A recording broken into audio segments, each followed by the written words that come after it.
The pensions and health care benefits for tens of thousands of minors across the country are up in the air as an important piece of legislation moves through the House and Senate. News 9's Gage Goulding is breaking down how it could affect minors right here in the Ohio Valley.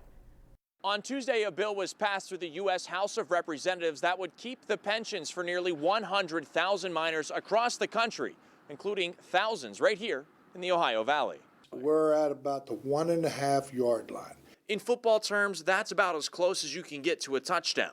And for the United Mine Workers of America, this bill being signed into law by the president would feel like a touchdown. To make matters even more important, the bill couldn't come at a better time, as the United Mine Workers of America pension fund could soon run dry. With Murray Energy filing bankruptcy, that pension could expire in September. If the bill is passed, that means the federal government would foot the bill and keep paying the pensions and health care benefits for approximately 92,000 minors across the country.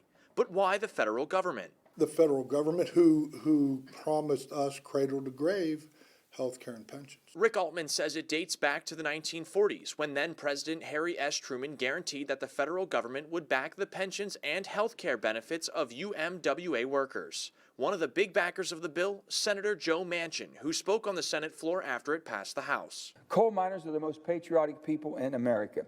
They have done the heavy lifting. They have done everything that has been asked of them by this country. But now, at the risk of losing it all, some retired miners say this bill means more than just legislation. My life. I mean, I'm 68 years old, soon to be 69.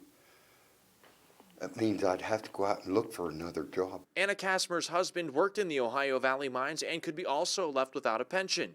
She says this extends much further. A lot of people are suffering because they're afraid. Miners say they aren't going to let this slip by. They'll be watching to see what happens next with the bill.